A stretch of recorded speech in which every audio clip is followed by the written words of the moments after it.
अखेर शिवसेना फुटली। 6 खासदारांनी आता आपली बाजू मांडायला सुरुवात केली आहे। नेहमीप्रमाणे मतदारसंघाचा सर्वांगीण विकास करण्यासाठी धनुष्यबाण हाती घेतला आहे।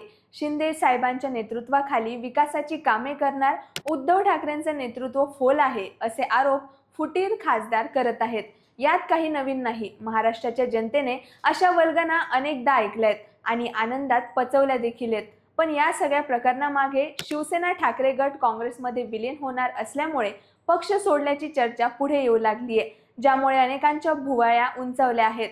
पण खरंच ठाकरेंची शिवसेना काँग्रेसमध्ये विलीन होणार का? काँग्रेसीकरणाच्या मुद्द्यात किती तथ्य आहेत, जाणून घेऊयात या व्हिडिओमधून। नमस्कार, मी कोमल वखरे आणि तुम्ही पाहत आहात सरळ सोपं। गेल्या 4 दिवसांपासून ठाकरे गटाचे खासदार फुटणार की नाही, फुटले तर ते शिंदे सेनेत जाणार की स्वतंत्र गट स्थापन करणार, यावर अनेक तर्कवितर्क बांधले जात होते। मात्र आता हे चित्र स्पष्ट झालंय। अजून 9 पैकी 6 खासदार आपल्या बंडखोरीच्या निर्णयावर ठाम आहेत। आपला वेगळा गट स्थापन करण्याचे पत्र दिले असले तरी शिंदे सेनेत प्रवेश करणार हे आता निश्चित झालंय। आज शिवसेनेचा 60वा वर्धापन दिन आणि यांच्यापैकी काही जणांचा आजच शिवसेनेत प्रवेश देखील होऊ शकतो। मात्र या सगळ्या घडामोडीत एक नवीन चर्चा सुरू झाली, ती म्हणजे ठाकरे सेना काँग्रेसमध्ये विलीन होणार। जेव्हा पश्चिम बंगालमध्ये TMC मध्ये फूट पडली होती तेव्हा देखील अशाच प्रकारची चर्चा झाली होती। ममतांना काँग्रेसच्या उपाध्यक्षपदाची ऑफर देण्यात आली, अभिषेक बॅनर्जीला संघटनेत मोठं पद दिलं जाऊ शकतं वगैरे। पण या हळूहळू चर्चांवर पडदा पडला।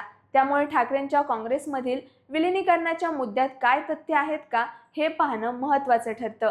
सुरुवातीला हा मुद्दा आला कुठून, तर ठाकरे सेना सोडण्यामागे नेमकं कोणतं कारण आहे, असं विचारल्यावर काही बंडखोर खासदारांनी दावा केलाय की गेल्या काही काळांपासून पक्षाची भूमिका ही काँग्रेसच्या नेत्यांची री ओढणारी राहिली आहे। ज्यामध्ये एक नाव पुढे येतं ते म्हणजे संजय राऊत यांचं।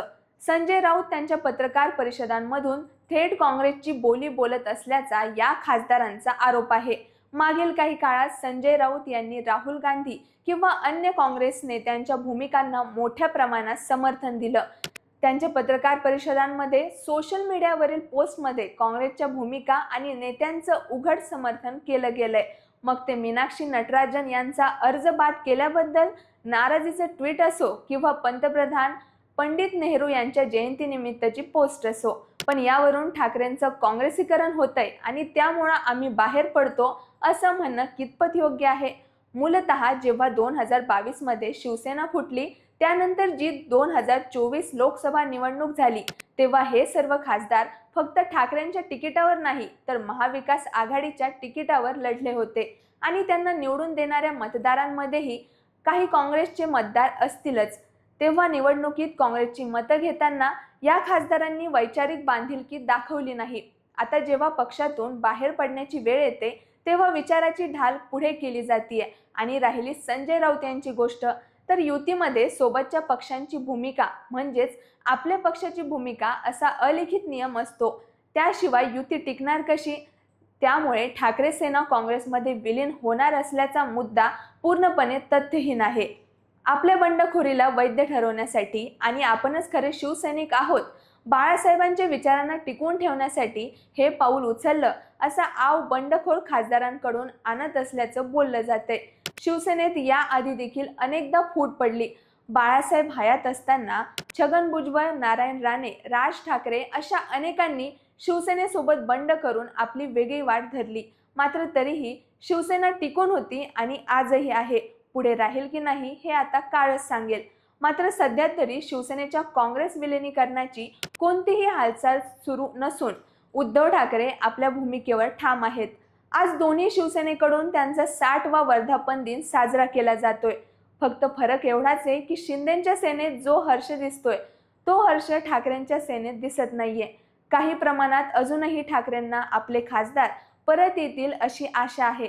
त्याचं कारण म्हणजे ओमराजे निंबाळकर, त्यांचा अजूनही निर्णय पक्का झाला नसल्याचं सांगितलं जातंय। विशेष म्हणजे बाकी खासदार राजस्थानमध्ये असले तरी ओमराजे पुण्यातच असल्याचं एका वृत्तपत्राने सांगितलंय।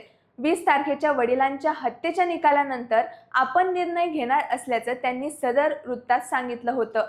त्यामुळे अजूनही ऑपरेशन टायगर यशस्वी झालंय असं ठामपणे म्हणता येत नाही। बाकी तुम्हाला या प्रकरणाबद्दल काय वाटतं ठाकरेंकडे कोणता पर्याय उरलाय हे आम्हाला कमेंट करून नक्की कळवा.